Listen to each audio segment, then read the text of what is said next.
Good afternoon everyone.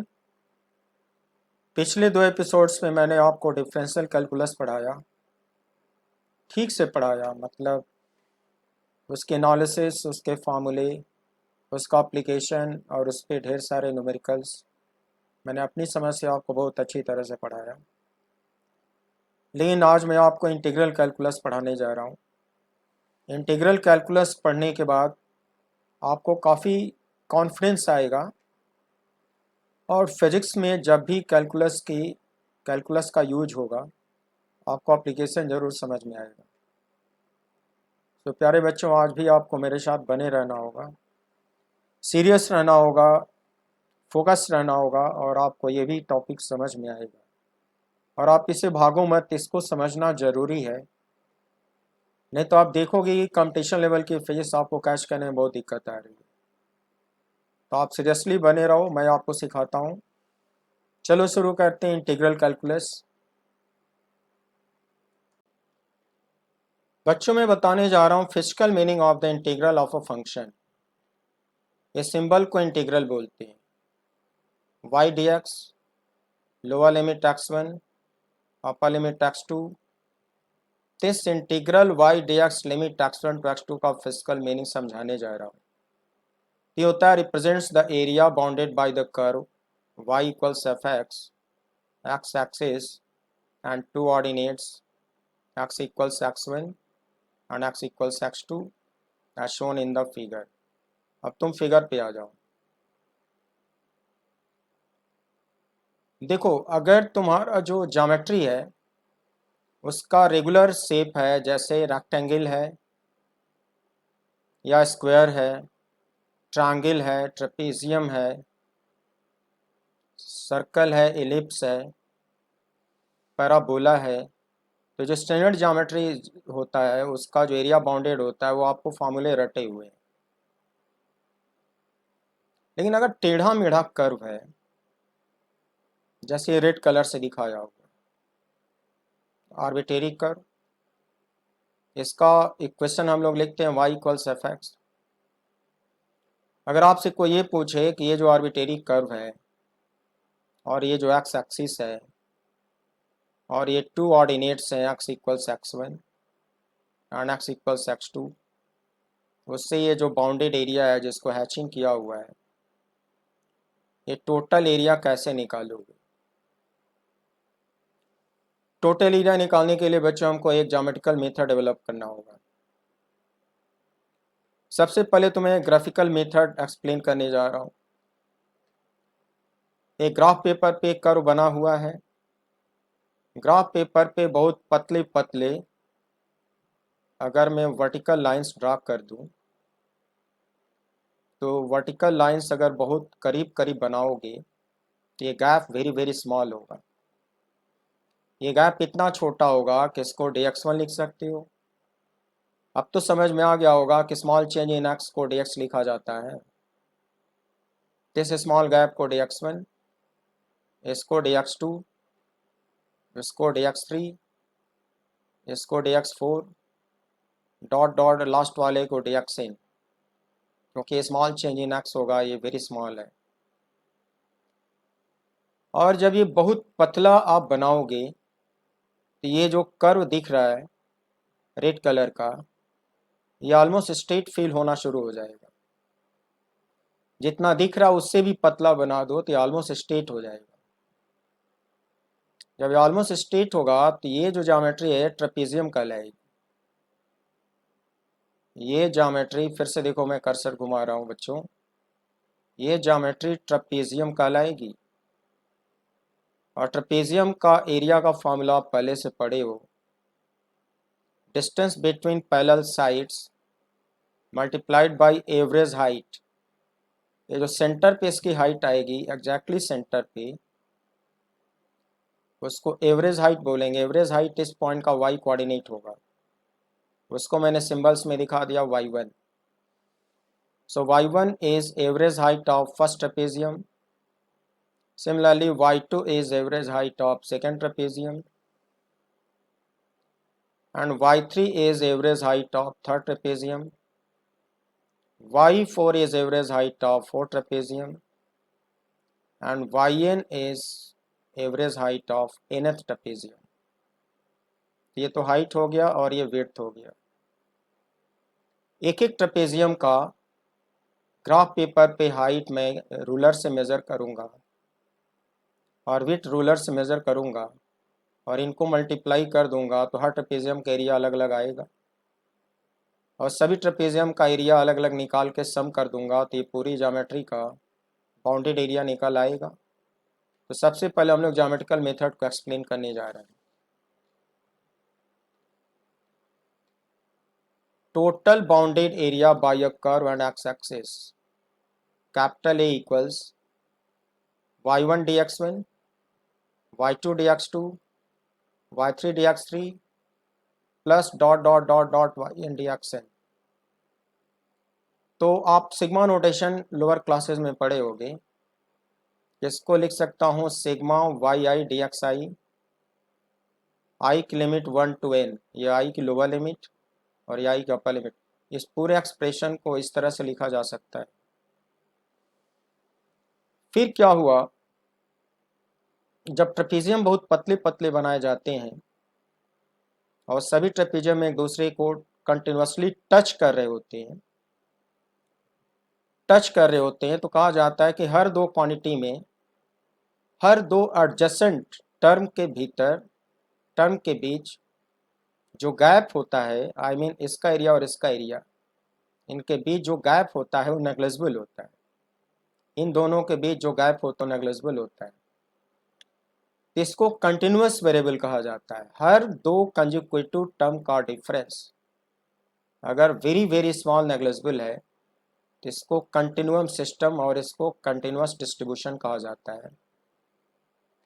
इसमें हमारे mathematicians ने कॉन्सेप्ट डेवलप किया कि ऐसी सिचुएशन में जब हर दो कंसेक्यूटिव टर्म का गैप या डिफरेंस वेरी स्मॉल होता है तो जो सिग्मा नोटेशन है उसको साइन ऑफ इंटीग्रेशन में कन्वर्ट कर दिया जाता है। फिजिकल मीनिंग वही है, सिग्मा का मतलब समेशन और इंटीग्रेशन का भी भी समेशन ही होता है। केवल कंटिन्यूअम सिस्टम में इसका साइन बदल गया, सिग्मा की जगह पे इंटीग्रेशन हो गया और ये जो आई सबस्क्रिप्ट है उसको रिमूव कर दिया गया, देखो, और आई की लिमिट के बजाय एक्स की लिमिट लिख दी गई। एक्स का लोअर लिमिट x1 और एक्स का अपर लिमिट x2। इंडिपेंडेंट वेरिएबल यहाँ पे x होता है, ये उसका लोअर लिमिट होता है, ये इसका अपर लिमिट होता है।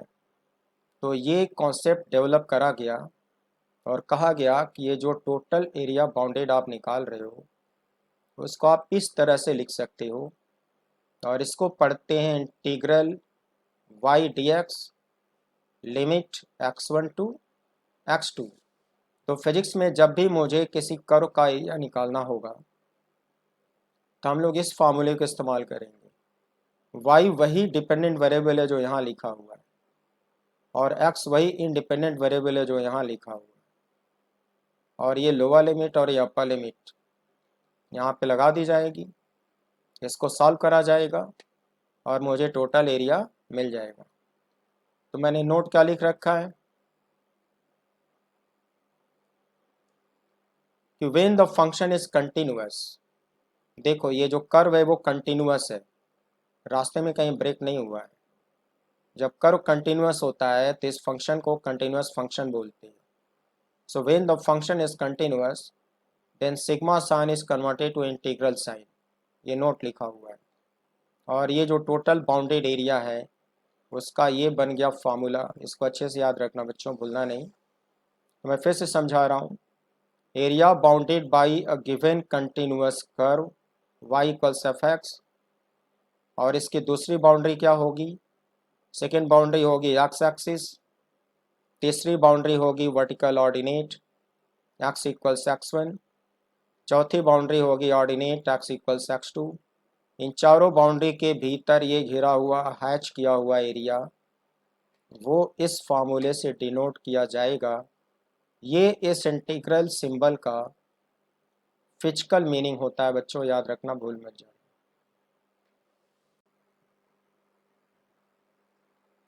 Integration is the reverse process of the differentiation. ये स्टेटमेंट ऐसे क्यों बोला गया ये मैं आपको बताना चाहता हूँ।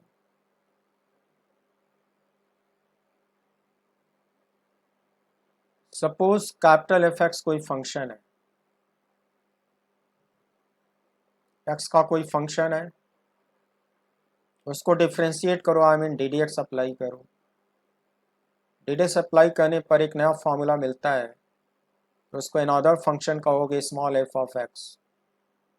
फंक्शन चेंज हो जाता है बच्चों, इन जनरल फंक्शन चेंज हो जाता है, इसके एक न्यू फंक्शन कहोगे स्मॉल एफ एक्स।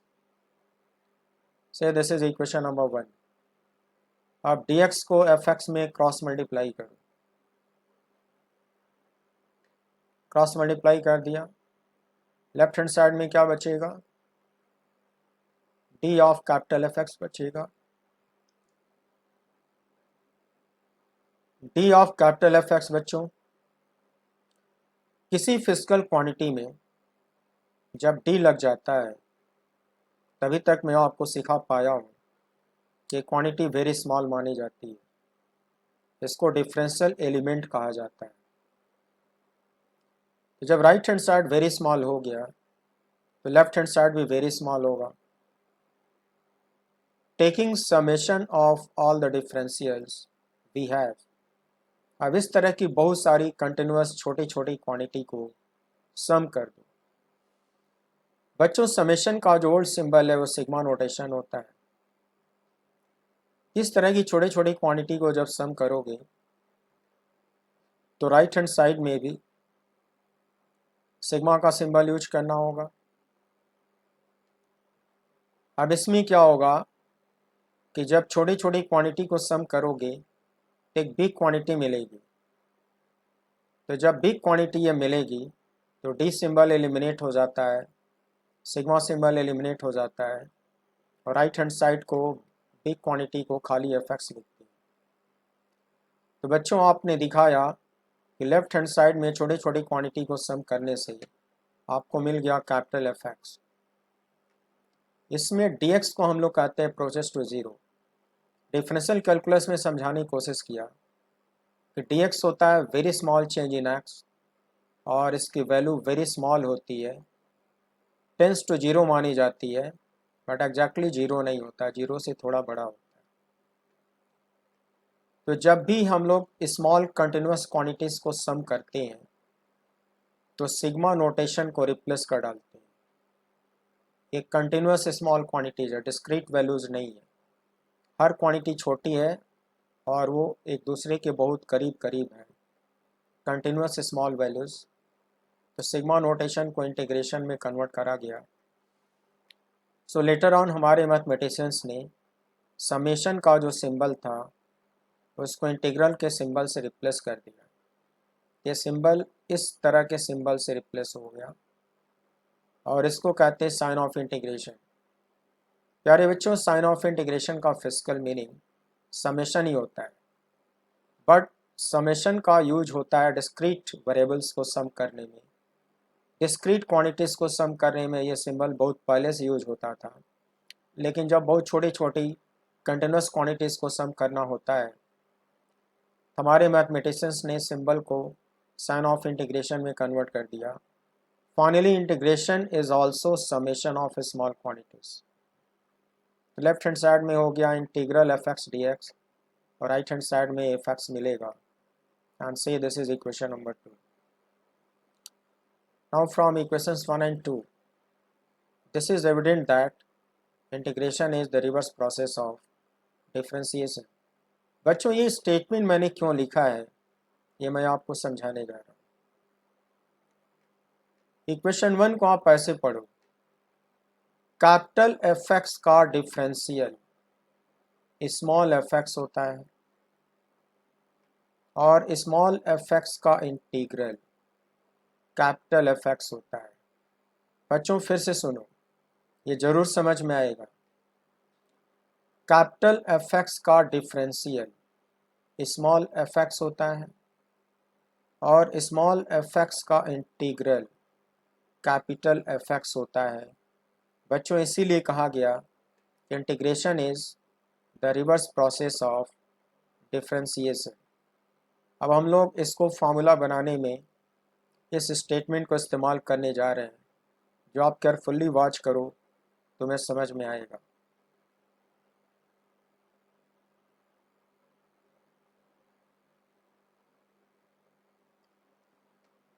फंडामेंटल फार्मूले ऑफ इंटीग्रेशन।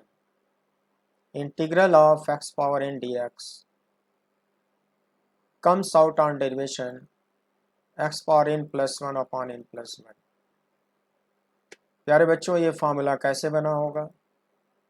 जैसे ऊपर मैंने थ्योरम सिखाया, अगर ये भी कोई फंक्शन है, अगर तुम इसको डिफ्रेंशिएट करोगे, करके देख लेना, तो तुमको x पावर n जरूर मिलेगा। इसको डिफ्रेंशिएट करोगे तो x पावर n जरूर मिलेगा। तो जब x पावर n को इंटीग्रेट करोगे तो वही फंक्शन दोबारा से मिल जाएगा। मगर इस फार्मूले का एक लिमिटेशन है कि n must not be equal to -1। ये -1 से डिफरेंट होना चाहिए। अगर ये -1 हो गया तो ये रेशियो इन्फिनिटी हो जाएगा, और इन्फिनिटी एक इंडिटर्मिनेट क्वांटिटी होती है। ये लिमिटेशन यहाँ पे याद होना चाहिए, तब ये फार्मूला काम करेगा। Then second formula C U D X. बच्चों, इसमें c को कांस्टेंट माना गया है, u को फंक्शन ऑफ x माना गया है। आई मीन u तो वेरिएबल हो गया। तो जैसे डिफरेंशियल में होता था, कांस्टेंट क्वांटिटी डिफरेंशियल के बाहर हो जाती थी, उसी तरह से कांस्टेंट क्वांटिटी इंटीग्रल के बाहर निकल आएगी और इंटीग्रल में u dx बचेगा। थर्ड फार्मूला देखो बच्चों, मैं अपनी बुक से पढ़ा रहा हूँ। टाइटल है फिजिकल मैथमेटिक्स वॉल्यूम 2। ये अपनी बुक से मैं पढ़ा रहा हूँ, इसी टाइटल से पढ़ा रहा हूँ। बिल्कुल डिक्टो हर पेज पे इसी तरह से मिलेगा आपको। Integral c into x power n dx। c बच्चों कांस्टेंट है, तो उसको बाहर निकाल लो, अंदर बचेगा x पावर n dx। ऊपर उसका फार्मूला सिखा चुका हूँ, उस फार्मूले को पुट कर डालो, लेकिन इसका लिमिटेशन होगा n must not be equal to -1। Then next formula x power -1 dx। बच्चों, इसको 1/x लिख सकते हो, इसको dx अपॉन x लिख सकते हो। इसका इंटीग्रल आता है log x to the base c। मालूम क्यों? क्योंकि तुम पिछले एपिसोड में पढ़े हो कि log x का जो डिफरेंशियल होता है वो 1/x होता है। तो 1/x का जो इंटीग्रल होगा वो वापस log x जरूर होगा, लेकिन बेस यहाँ स्मॉल ई होता है, ई फॉर एक्सपोनेंशियल। लेकिन जो लॉगरिथम होता है बच्चों, वो केवल पॉजिटिव रियल नंबर के लिए डिफाइंड होता है। तो इस सॉल्यूशन का एक लिमिटेशन होगा कि in this expression x must be definitely positive real number. Negative real number या जीरो के लिए लॉग डिफाइन होता ही नहीं। x यहाँ पे एक पॉजिटिव रियल नंबर होना जरूरी है। सिमिलरली बच्चों, next formula integral e power x dx that comes out e power x। मालूम क्यों? अगर e पावर x को डिफ्रेंशिएट करते हो t पावर x मिलेगा। तो जब e पावर x को इंटीग्रेट करोगे तो वापस से e पावर x मिलेगा। Similarly integral sin x dx is minus cos x। मालूम क्यों बच्चों? माइनस cos x को डिफ्रेंशिएट करोगे, मतलब करके देख लेना क्योंकि मैं पढ़ा दिया हूँ, इसको डिफ्रेंशिएट करोगे तो प्लस sin x मिलेगा।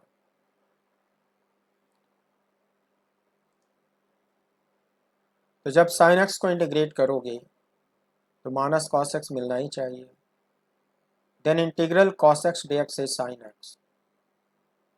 बच्चों, sin x को डिफ्रेंशिएट करोगे तो cos x जरूर मिलता है, तो cos x को इंटीग्रेट करोगे तो sin x वापस मिलना ही चाहिए, क्योंकि थ्योरम पढ़े हो, integration is the reverse process of differentiation. Integral sec square x dx equal to tan x। प्यारे बच्चों, आपने डिफरेंशियल कैलकुलस से मुझसे सीखा है कि tan x को डिफरेंशिएट करते हो तो sec स्क्वायर x आता है। तो जब sec स्क्वायर x को इंटीग्रेट करोगे तो tan x जरूर आएगा। Similarly integral cosec square x dx is equal to minus cot x। बच्चों, जब माइनस कॉट x को डिफरेंशिएट करते हो तो प्लस कोसेक स्क्वायर x आता है। जब इसको इंटीग्रेट करोगे तो माइनस कॉट x जरूर आएगा। Then integral sec x tan x dx is equal to sec x। जब आप sec x को डिफरेंशिएट करते हो तो sec x into tan x मिलता है। तो जब इस पूरे को इंटीग्रेट करोगे तो वापस sec x मिलेगा।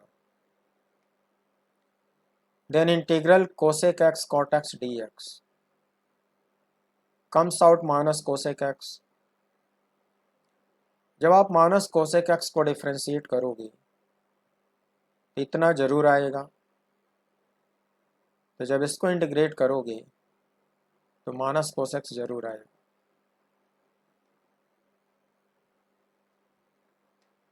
अब कुछ कांस्टेंट को इंट्रोड्यूस करो। Integral of a into E power B X. बच्चों, डिफरेंशियल की तरह ये एक्सटर्नल कांस्टेंट है और ये इंटरनल कांस्टेंट है। एक्सटर्नल कांस्टेंट तुरंत इंटीग्रल के बाहर निकल आएगा, निकाल दिया, अंदर बचेगा E power B X D X. तो अनलाइक डिफरेंशियल, इंटरनल कांस्टेंट क्या होगा बच्चों, डिनोमिनेटर में कॉपी पेस्ट होगा। डिफरेंशियल में यहाँ मल्टीप्लाई होता था, लेकिन इंटीग्रल में वो डिवाइड होगा। और ई पावर एक्स का इंटीग्रल ई पावर एक्स पढ़े हो, उसी फॉर्मेट को मेंटेन करते हुए आप इसको ई पावर बी एक्स लिख डालो, क्योंकि बी परमानेंटली रिमूव नहीं होता, तो बी को यहाँ मेंटेन करना जरूरी है। तो ये फॉर्मूला बन गया। Similarly integral of A by X D X, A को आप एक्सटर्नल कांस्टेंट कहोगे, बाहर निकालो, बचेगा integral 1 by X D X. थोड़ी देर पहले इसका सॉल्यूशन पढ़े हो, log x to the base E. Then integral A sine B X D X, A को बाहर निकालो, कितना बचेगा, इंटरनल कांस्टेंट बी यहाँ पे डिनोमिनेटर में कॉपी पेस्ट होगा, और ऊपर साइन एक्स का इंटीग्रल माइनस कॉस एक्स पढ़ चुके हो, तो माइनस कॉस एक्स का फॉर्मेट मेंटेन करो, लेकिन बी को एज इट इज़ रहने दो, उसको परमानेंटली रिमूव ना करो। Then integral A cos B X D X, A को बाहर निकालो, integral cos B X D X. बच्चों, इंटरनल कांस्टेंट डिनोमिनेटर में कॉपी पेस्ट होगा, इंटीग्रल में बार बार यही करोगे। और cos x का इंटीग्रल sin x ऊपर पढ़ चुके हो, तो sin x का फॉर्मेट मेंटेन करो, लेकिन b को एज इट इज़ रहने दो। Then integral a sec square B X D X, A को बाहर निकाल लो, sec square B X D X, B को यहाँ नीचे कॉपी पेस्ट करो, और sec स्क्वायर x का इंटीग्रल tan x पढ़ चुके हो, तो tan x लिखते हुए यहाँ b मेंटेन करो। Then integral a cosec square B X D X, A को तुरंत निकालो, integral cosec square B X D X में b को यहाँ पे कॉपी पेस्ट करो, और कोसेक स्क्वायर एक्स का इंटीग्रल माइनस कॉट एक्स पढ़ चुके हो, वहाँ पे b मेंटेन करो।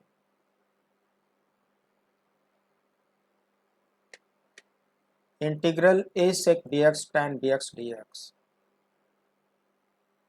बच्चों a को बाहर निकाल लो, रिपीट करो।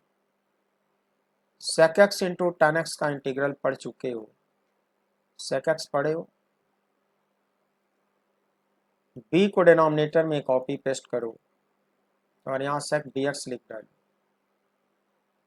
Then a cosec bx cot bx dx। a को बाहर निकालो, बचे हुए टर्म को रिपीट करो। b को यहाँ कॉपी पेस्ट करो।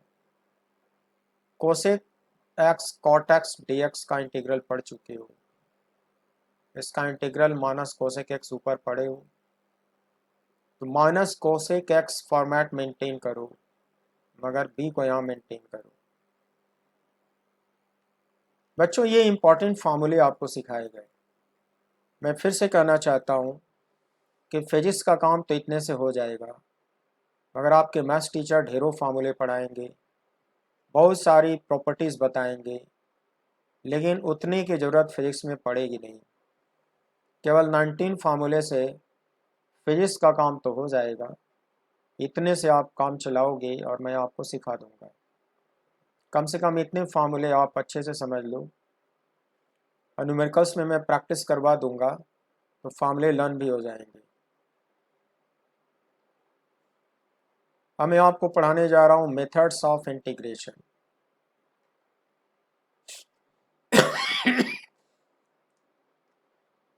यहाँ पे आपको कुछ मेथड सीखने होंगे, तो जो इम्पोर्टेंट मेथड्स होते हैं बच्चों,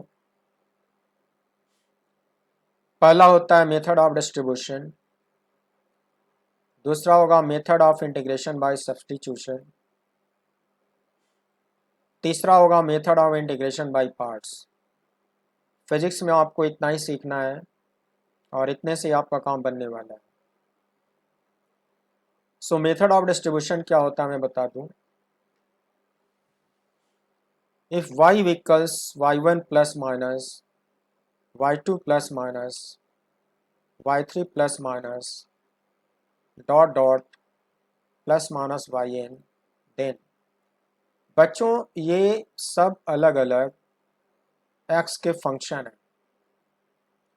आई मीन ये सब अलग अलग वेरिएबल्स हैं और ये सब के सब x पे डिपेंड करते हैं। हर दो टर्म के बीच में या तो प्लस साइन है या तो माइनस है। पढ़ाने का तरीका है प्लस माइनस लिखा हूँ, मगर न्यूमेरिकल में दो में से कोई एक ही साइन होगा, तो जो रूल प्लस पे अप्लाई होगा वही माइनस पे अप्लाई होगा। आपको कहा गया कि आप y को इंटीग्रेट करो। अब तक आपको समझ में आ गया होगा कि किसी फंक्शन को इंटीग्रेट करते वक्त एक इंटीग्रल का सिंबल यूज होता है, फिर इंटू dx लिखा जाता है। बच्चों y की ये वैल्यू यहाँ से उठा लो और उसको एक ब्रैकेट में पुट कर डालो, ब्रैकेट में पुट करके इंटू dx लगा दो। तो सिमिलर टू डिफरेंशिएशन, इंटीग्रल का सिंबल प्लस और माइनस पे डिस्ट्रीब्यूट हो जाएगा, साथ में जो dx बाहर लिखे हो वो हर एक टर्म में मल्टीप्लाई हो जाएगा। तो dx को मल्टीप्लाई कर डालो, फिर इस इंटीग्रेशन को हर एक टर्म पे डिस्ट्रीब्यूट करा दो, प्लस माइनस अपनी जगह पे बना रहेगा। तो राइट हैंड साइड कुछ इस तरह से हो जाएगा।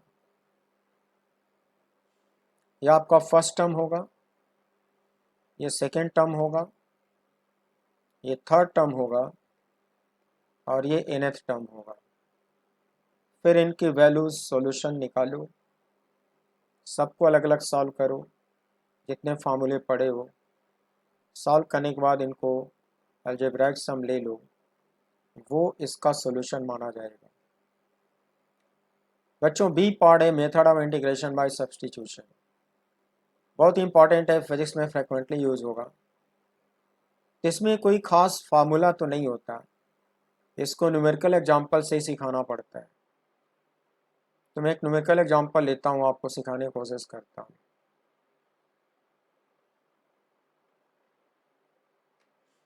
इवेलुएट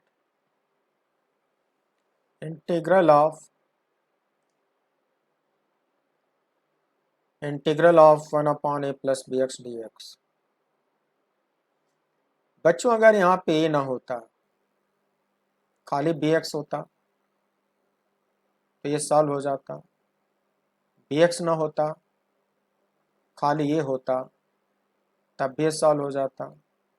ये दो दो टर्म का कोई इंटीग्रल का फॉर्मूला आपने आज पढ़ा नहीं, जिसको सिंगल टर्म में रिप्लेस करना होगा तभी ये सॉल्व हो पाएगा। तो कैसे रिप्लेस होगा बच्चों? इस पूरे डिनोमिनेटर को जेड मान लो, एक्स को इंडिपेंडेंट वेरिएबल कहते हो, जेड हो जाएगा डिपेंडेंट वेरिएबल। अगला स्टेप देखो, बोथ साइड को एक्स के रिस्पेक्ट में डिफ्रेंशिएट करो। हाँ मीन डी डी एक्स यहाँ भी लगा दो और डी डी एक्स यहाँ भी लगा दो। ए का डिफरेंशियल 0, और जब इसको करोगे तो बी बाहर आ जाएगा और एक्स का डी डी एक्स जो होगा वो 1 आता है। बोलो। तो यहाँ पे बच्चों क्या बचेगा? खाली बी बचेगा। लेफ्ट हैंड साइड में खाली बी बचेगा। खाली बी बचेगा, उसको इसे कंपेयर करो, dx को क्रॉस मल्टीप्लाई करो, यहाँ dz बचेगा। फाइनली मिलेगा B D X equals dz। यहाँ से dx की वैल्यू निकालो, dx आता है dz अपॉन बी।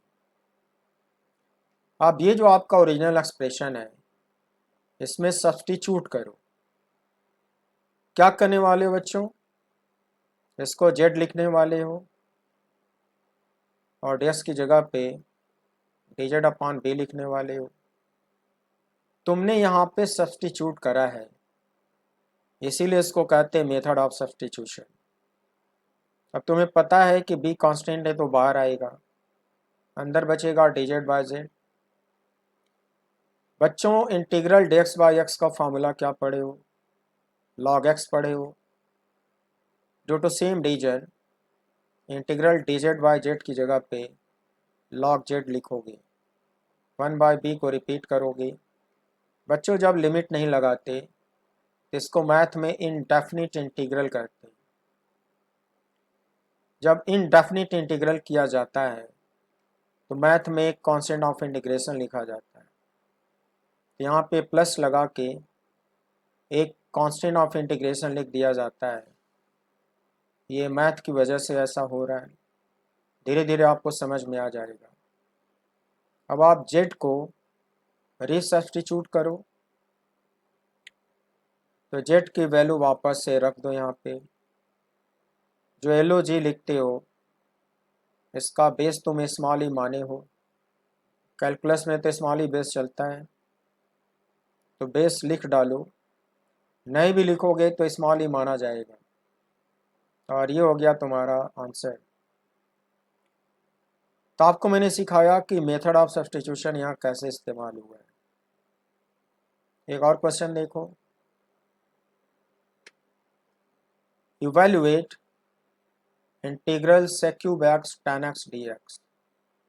बच्चों आज मैंने ऐसा कोई फॉर्मूला आपको नहीं पढ़ाया, तो कुछ तो करना पड़ेगा तब ये सॉल्व होगा। मैंने sec x को z मान लिया, अगर बोथ साइड को डिफ्रेंशिएट करो तो D D x of sec x equals dz by D x, ऐसा होगा। बच्चों sec x का डिफरेंशियल पढ़े हो, ये तो मैं आज पढ़ाया हूँ, उसका डिफरेंशियल पिछले एपिसोड में पढ़ाया था। बच्चों फार्मूला था sec x tan x, formula लिख डालो और इस dx को इधर क्रॉस मल्टीप्लाई कर डालो। कर दिया, यहाँ क्या बचेगा? ओनली dz लिख डालो। अब तुम क्या करो, ये जो ओरिजिनल एक्सप्रेशन है उसमें से इसको अलग कर लो और इसको इसके साथ ले लो। तो तुमने इसको जेड माना था, इसको जेड स्क्वायर लिख डालो। और sec x tan x dx ये जो कंप्लीट एक्सप्रेशन है, इसको ऊपर तुमने dz के बराबर प्रूफ किया है, तो तुम इस पूरे को यहाँ पे dz लिख डालो। जेड स्क्वायर का इंटीग्रल रटा है बच्चों, x पावर n dx का फॉर्मूला लगा दो।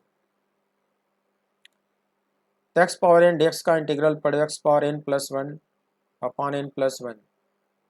फर्क ये है कि x की जगह पे z हो गया है और n की जगह पे 2 हो गया है। तो आप यहाँ भी z लिखो और n प्लस वन को 3 लिखो, यहाँ n प्लस वन को 3 लिखो, और जैसा ऊपर मैंने समझाया है एक कांस्टेंट ऑफ इंटीग्रेशन यहाँ पे लगा दो। z को वापस रिप्लेस करो, z को तुम वापस यहाँ sec x लिख डालो और ये तुम्हारा सोल्यूशन हो गया। ये क्वेश्चन सॉल्व हो गया। तो मेरे प्यारे बच्चों, मेथड ऑफ सब्स्टिट्यूशन यूज करने से क्वेश्चन कैसे सॉल्व हो रहा है वो शायद आप समझ पा रहे हो। सी पार्ट होता है बच्चों method of integration by parts. इसमें एक फार्मूला जरूर होगा, इसका डेरिवेशन आपको मैथ टीचर पढ़ाएंगे, मैं जरा एक्सप्लेन करता हूँ। सपोज आपका क्वेश्चन है इंटीग्रल u v dx। बच्चों u x का फंक्शन है और v भी x का फंक्शन है, दो अलग अलग फंक्शन मल्टीप्लाई करे गए हैं और तब जाके उसको इंटीग्रेट किया जा रहा है। और दो फंक्शन को मल्टीप्लाई करने से ये कॉम्प्लिकेटेड हो गया है, ऐसा कोई फार्मूला आपको सिखाया नहीं गया। तो इसको सॉल्व करने का एक मेथड है, आई मीन एक बड़ा सा फार्मूला है, इसका डेरिवेशन आपको मैथ में पढ़ाया जाएगा। मैं लर्न कराने की टेक्निक बता रहा हूँ। इसको फर्स्ट फंक्शन मानो, इसको सेकेंड फंक्शन मानो। बच्चों फॉर्मूला रटो ऐसे, first function into integral of second function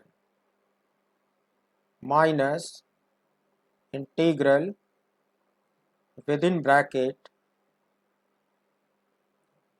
differential of first function into integral of second function, then big bracket close,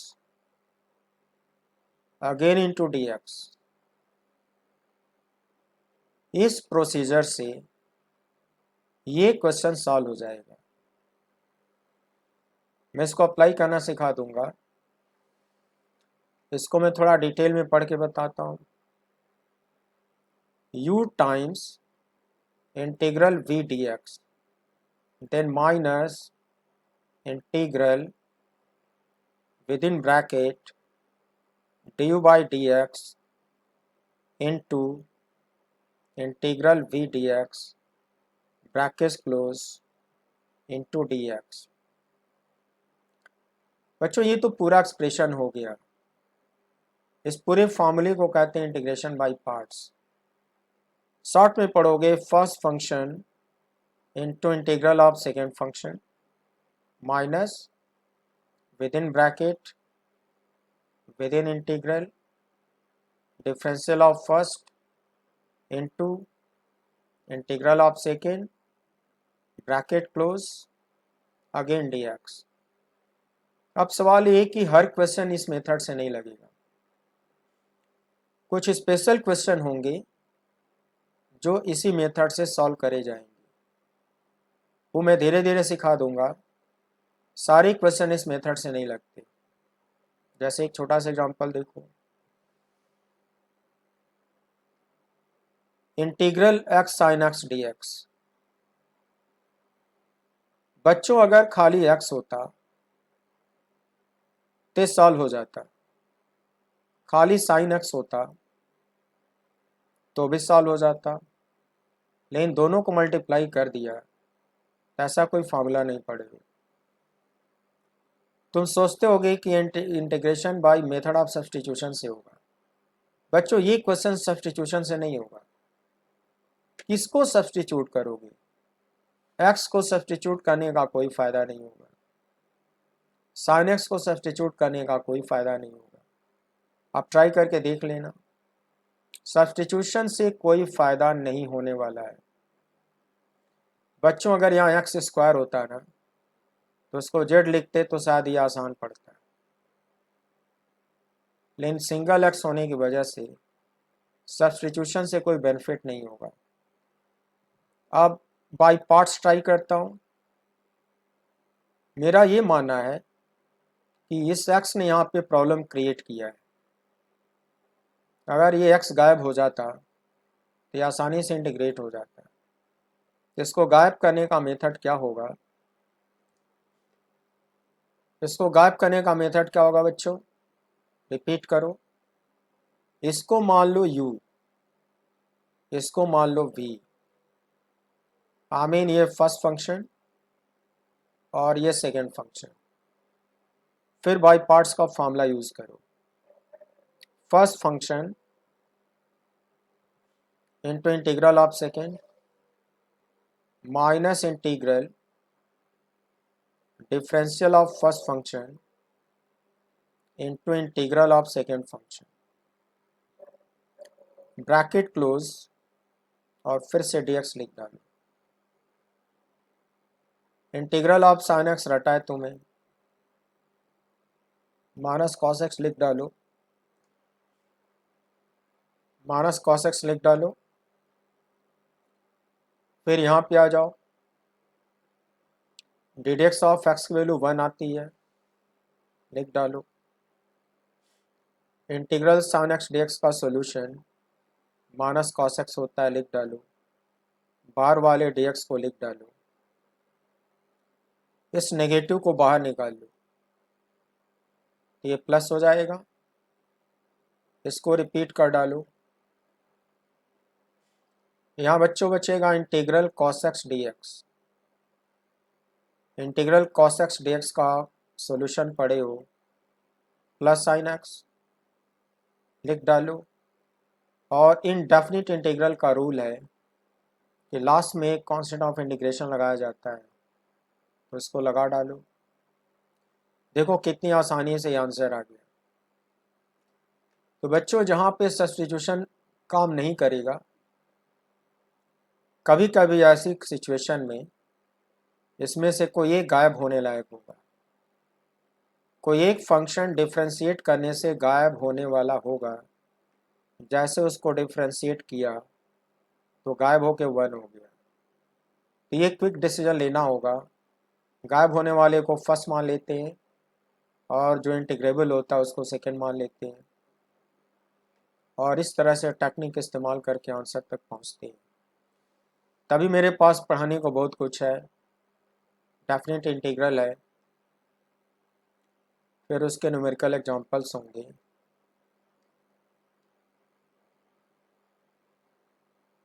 फिर और भी कुछ होगा। Formulae of expansion for some quantities होगा, उसके बाद इंटीग्रेशन पे न्यूमेरिकल्स होगा, ढेरों न्यूमेरिकल्स होंगे। तो ये सब मुझे कवर करना है।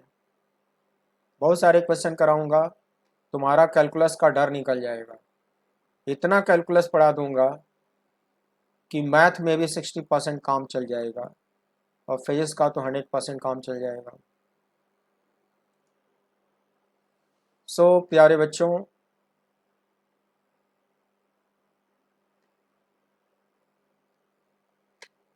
आज मैंने आपको इंटीग्रल कैलकुलस के जो बेसिक्स हैं, आई मीन बेसिक इम्पॉर्टेंट फार्मूले जो फिज़िक्स में बहुत ज़्यादा इस्तेमाल होते हैं, उनको मैंने ठीक से पढ़ाया, ठीक से समझाने की कोशिश किया। लेकिन अभी ये कंप्लीट नहीं हो पाया। अभी मुझे इसमें एक एपिसोड और लेना होगा और बहुत अच्छे अच्छे क्वेश्चन कराने होंगे, तब आपको मैं ये समझा पाऊँगा कि इंटीग्रल कैलकुलस का फिज़िक्स में क्यों इस्तेमाल होता है और कैसी कैसी जगहों पे इस्तेमाल होता है, वो अगले एपिसोड में दिखाने की कोशिश करूँगा। और तुम मेरी बुक से प्रैक्टिस कर लोगे मुझे पता है तुम मेरी बुक में 100, 200, 300 खर्च नहीं करना चाहती हो। तुम्हारी मर्जी, लेकिन एक वक्त आएगा कि पूरा इलाहाबाद मेरी किताब को ही पढ़ेगा। मेरी किताब के बिना उसका काम चलेगा नहीं, क्योंकि मैं बहुत ठीक से देख रहा हूँ कि जो ऑनलाइन फिजिक्स के क्लासेज लोग ले रहे हैं, थाउजेंड्स ऑफ वीडियो लेक्चर्स लोग ले रहे हैं, उसमें ज़्यादातर लोग टीआरपी बढ़ाने के लिए पढ़ा कम रहे, नौटंकी ज़्यादा कर रहे हैं, फन क्रिएट कर रहे हैं। कोई गाना गा रहा है, कोई डांस कर रहा है, कोई लव स्टोरी सुना रहा है, कोई छोटे छोटे बच्चों को कन्विंस करने के लिए पता नहीं क्या क्या कार्टून करेक्टर बन बन के उनको प्लीज़ कर रहा है। तो बच्चों वो जो भीड़ जुटा रहे हैं, उससे उनके व्यूज़ तो लाखों में आ रहे हैं, लेकिन वो जो भीड़ वो जुटा रहे हैं वो पढ़ने वाले लोग नहीं है। पढ़ने वाले बच्चे गंभीर होते हैं, वो सीखना चाहते हैं, वो माइंड में डिस्ट्रैक्शन नहीं चाहते, कम से कम 1 घंटे वो सीरियसली पढ़ना चाहते हैं। वो नहीं चाहते कि उनका टीचर डांस करे, नौटंकी करे, मिमिक्री करे। लेकिन मैं तो फ़िलहाल ऑनलाइन जो यूट्यूब पे वीडियोस देख रहा हूँ, उसमें लोग पढ़ा कम रहे, मार्केटिंग ज़्यादा कर रहे हैं, अपने मटेरियल को बेचने के लिए, व्यूज़ बढ़ाने के लिए, टीआरपी बढ़ाने के लिए पता नहीं क्या क्या नौटंकी कर रहे हैं। बच्चों, मुझको पढ़ाते हुए 30 साल इस फील्ड में हो गए। मैं अपने अनुभवों के आधार पर कह सकता हूँ, किसी ज़माने में जब मैंने कोचिंग शुरू किया था तो मुझको भी ये नौटंकी करनी पड़ती थी, लेकिन उससे नुकसान क्या होता था कि एवरेज और बिलो एवरेज बच्चे खूब भीड़ लगाते थे। मेरा क्लासरूम ठस रहता था, खिड़कियों पे बच्चे लटक लटक के बैठते थे, रास्ते में रैंप पे बीच में बेंच डेस्क लगा के बैठाना पड़ता था। उनको क्या है ना कि कहानी सुनानी पड़ती थी, उनको एंटरटेन करना पड़ता था, चुटकुले सुनाने होते थे, लव स्टोरी सुनानी होती थी, अपने कॉलेज के कुछ फन वाले एक्सपीरियंस सुनाने होते थे, तालियां खूब बजाते थे, बड़ी मेरी तारीफ करते थे। लेकिन जानते हो क्या हुआ?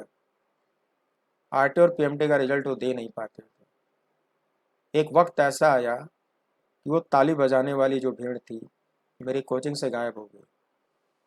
कोचिंग को चलाना मेरे लिए मुश्किल होने लगा, सरवाइव करना डिफ़िकल्ट होने लगा। प्यारे बच्चों, अभी यूट्यूब पे ऐसी बाढ़ आई है कि लोग अजीब अजीब सी हरकतें कर रहे हैं व्यूज़ बढ़ाने के लिए। तो ये लाखों के जो व्यूज़ मिल रहे हैं, ये उन्हीं एवरेज और बिलो एवरेज बच्चों की भीड़ है जो केवल मज़े ले रहे हैं। कोई कहता है मैं तो टीना मैम को देखने आया हूँ, मैं तो मैथ का स्टूडेंट भी नहीं हूँ। कोई कहता मैं तो बायो का स्टूडेंट भी नहीं हूँ, फिर भी बायो का समाप्ति मैम बायो पढ़ा रही हैं, बड़ी क्यूट लग रही है, इसलिए मैं इनको देखने आया हूँ, मुझको बायो से लेना देना नहीं। मैं क्या क्या कमेंट पढ़ रहा हूँ, किस किस तरह के लोग इन सब चीज़ों को देखने आ रहे हैं, लाखों व्यूज़ बढ़ा रहे हैं। लेकिन मैं उस तरह से मेरी सोच नहीं है। मैं रियल का फिजिक्स टीचर हूँ, मेरे अंदर फिजिक्स बसा हुआ है। मैं बच्चों को फिजिक्स सिखाना चाहता हूँ और मैं टीआरपी बढ़ाने के कोई हथकंडे नहीं अपना रहा हूँ।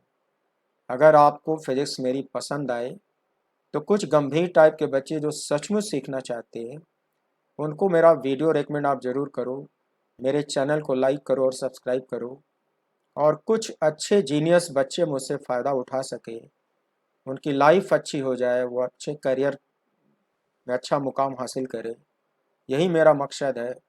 और टीआरपी बढ़ाना मेरा मकसद नहीं है। तो प्यारे बच्चों, ये हकीकत है, ये कड़वा सच है। मैं आपको रियल फिजिक्स पढ़ाऊँगा। हो सकता है कि मेरा जो लेवल है, आप देखते होंगे कि मैं ए से शुरू करता हूँ, जेड तक ले जाता हूँ। मैं बेसिक्स भी पढ़ाता हूँ और जे एडवांस के लेवल तक ले जाता हूँ।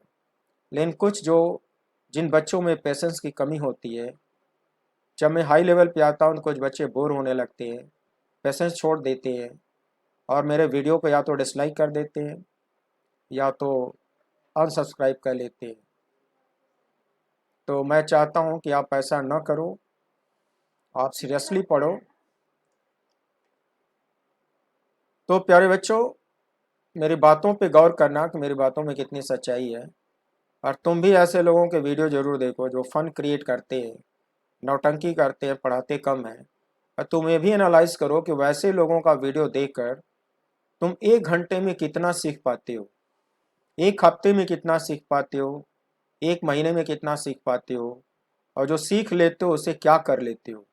क्या जे मेन का पेपर सॉल्व हो जाता है, क्या जे एडवांस का पेपर सॉल्व हो जाता है। तो ये सब आजमाने की कोशिश करो, फिर मेरे वीडियो को देखो, मेरी किताबें पढ़ो, मेरी किताबों में कुछ पैसे खर्च करो, तुम्हें फ़ायदा ही होगा, नुकसान नहीं होगा। भाई लाखों लाख रुपए तुम कोचिंग में खर्च करते हो, तो अगर 100 200 300 रुपये किताबों में लगाओगे, 10 किताब खरीदोगे तो 3000 खर्च होगा, 5 किताब खरीदोगे तो 1500 खर्च होगा। तो बहुत बड़ा अमाउंट नहीं है, कोचिंग के नाम पे लोग बहुत ज़्यादा खर्च कर रहे हैं। इस तरह से मैं रिक्वेस्ट करता हूँ कि जब आपको रियल में बेनिफिट हो, आप सीरियस स्टूडेंट हो तो बेनिफिट होगा, तभी आप मेरे वीडियो को लाइक और सब्सक्राइब करो और रेकमेंड करो। रेकमेंड अच्छे बच्चों को करो, जो फ्री की माइंड के बच्चे घूमने टहलने वाले और खाली टीचर का ग्लैमर देखने आते हैं वो यूट्यूब चैनल पे, वैसे लोगों को दूर ही रखो। क्योंकि एक बार मैंने सजेस्ट किया था आपको कि ग्लैमर वर्ल्ड अलग होता है। कोई मजबूरी नहीं है कि मैं आपको डांस करूं, गाना सुनाऊं, गज़ल सुनाऊं, म्यूजिकल इंस्ट्रूमेंट प्ले करूं। फिज़िक्स मेरी आत्मा है, फिज़िक्स मेरी हॉबी है, फिज़िक्स मेरा शौक़ है। मैं 30 साल दिया हूँ इसको पढ़ाने में, सीखने सिखाने में, तो मैं रियल फिज़िक्स ही सिखा पाऊँगा आपको। और अगर आपको बोर फील होता है तो एक आइडिया में दिया था कि मेरे वीडियो को पॉज कर दूँ और यूट्यूब पे जो एंटरटेनमेंट चैनल्स हैं, बहुत सारे हिट गाने हैं, म्यूजिक वीडियो हैं, डांस वीडियो हैं, उन सारे ग्लैमरस हस्तियों के डांस, म्यूजिक और गाने देखो, आधे घंटे एंजॉय करो, उसके बाद फिर से मेरे वीडियो को रिस्टार्ट करो और फिर सीखना शुरू कर दो। आखिर वो लोग भी तो एंटरटेन करने के लिए पैदा हुए हैं, ज़िंदगी में उन्होंने पढ़ाई कभी नहीं करी है, पैदा होते ही डांस करना शुरू कर दिया, गाना गाना शुरू कर दिया, बॉडी बनाना शुरू कर दिया, ग्लैमरस फेस बनाना शुरू कर दिया। ताकि उन लोगों ने भी तो काफ़ी मेहनत करी आपको एंटरटेन करने के लिए, तो उनकी सेवाएं आप क्यों नहीं लेना चाहते हो? आप मुझसे ही सारी उम्मीद क्यों करोगे कि मैं ही फ़न क्रिएट करूं, मैं ही आपको लव स्टोरी सुनाऊं और मैं आपको मिमिक्री करके दिखाऊं, डांस करूं, गाना सुनाऊं? आप टीचर से क्यों उम्मीद करती हो? पढ़ने पढ़ाने वाले लोगों को सिर्फ पढ़ाने दो, और जो आपको एंटरटेन करते हो उनसे एंटरटेनमेंट ले लो, और सब कुछ मिला जुला के आप मुझसे फिजिक्स पढ़ लो। देखो, ये लाइव क्लास तो है नहीं, ये रिकॉर्डेड वीडियो है, कभी भी पॉज करके बीच में एंटरटेन कर लो, फिर उसको वीडियो को रिस्टार्ट कर लो और आगे पढ़ना शुरू कर दो। मैं कोई फीस भी तो नहीं ले रहा हूँ, मुझसे बहुत एंटरटेनमेंट का उम्मीद नहीं रखो। और मैं मन से बात बता रहा हूँ कि टीआरपी बढ़ाने वाले लोगों से दूर रहो। मुझे नहीं लगता कि वो तुमको एफिशिएंटली फ़ायदा दे पाएंगे, किसी तरह से खींच खांच के बोर्ड लेवल तुम्हारा पास करा देंगे। इन कंपटीशन लेवल तक पहुंचाने को उनकी क्षमता नहीं है। कंपटीशन लेवल तक जाने के लिए आपको सीरियस टीचर चाहिए, सीरियस टीचिंग चाहिए और सीरियस स्टूडेंट चाहिए। इसलिए मेरे प्यारे बच्चों, मुझे उम्मीद है कि मेरी बातें आपको अच्छी लगी होंगी, और नहीं लगी होंगी तो फिर तो आप मुझे अनसब्सक्राइब कर ही डालोगे, उसकी मुझे चिंता नहीं है। क्योंकि जब से मैंने गंभीरता से पढ़ाना शुरू किया था अपनी कोचिंग में, तब से स्ट्रेंथ काफ़ी कम हो गई थी, लेकिन इंटेलिजेंट और जीनियस बच्चे मेरे क्लास में रुकने लगे थे। जो रुकने लगे थे वो कामयाब होने लगे थे। हज़ारों बच्चे इंजीनियर और डॉक्टर बन चुके हैं, जो मैंने प्रोमो विजुअल्स में प्रेजेंट करे हैं। बहुत अच्छे अच्छे रैंक ला चुके हैं, बहुत सारे उसमें से फॉरेन में सेटल हो गए हैं, कुछ इंडिया की बड़ी बड़ी कंपनी में जॉब कर रहे हैं, बड़ी बड़ी पोस्ट पे पहुंच चुके हैं। आप गूगल पे सर्च करोगे और गूगल पे मेरे रिव्यूज़ पढ़ोगे तो उन सभी आईआईटियंस और डॉक्टर्स ने, जो कामयाब बच्चे हैं, उन लोगों ने बहुत अच्छे अच्छे रिव्यू लिखे हैं। उस रिव्यू से आपको मेरी क्वालिटी समझ आएगी। मुझे कुछ बताने की ज़रूरत नहीं है, मेरा ट्रैक रिकॉर्ड 30 सालों का है। और ये ज्ञान मुझे प्राप्त हुआ था जब मेरी कोचिंग का डाउनफॉल होने लगा था। वो जो भीड़ जुटाने वाले बच्चे होते हैं, उनको खाली इंटरटेनमेंट चाहिए होता है, उनको सीरियस टीचिंग से कोई लेना देना नहीं होता है। मैंने पढ़ाने का अपना तरीका बदल दिया और मैं कामयाब हो गया। और तब से मैंने शपथ खाई है कि मैं सिर्फ अच्छा काम ही करूँगा, टीआरपी बढ़ाने पर ध्यान नहीं दूंगा, अब उसका अंजाम चाहे कुछ भी हो। सो प्यारे बच्चों, आज मैंने आपको इंटीग्रल कैलकुलस में एक एपिसोड पढ़ाया, समझाने की काफ़ी कोशिश किया। आप मेरे साथ इतनी देर तक बने रहे, उसके लिए thank you very much, and wish you good day and see you again.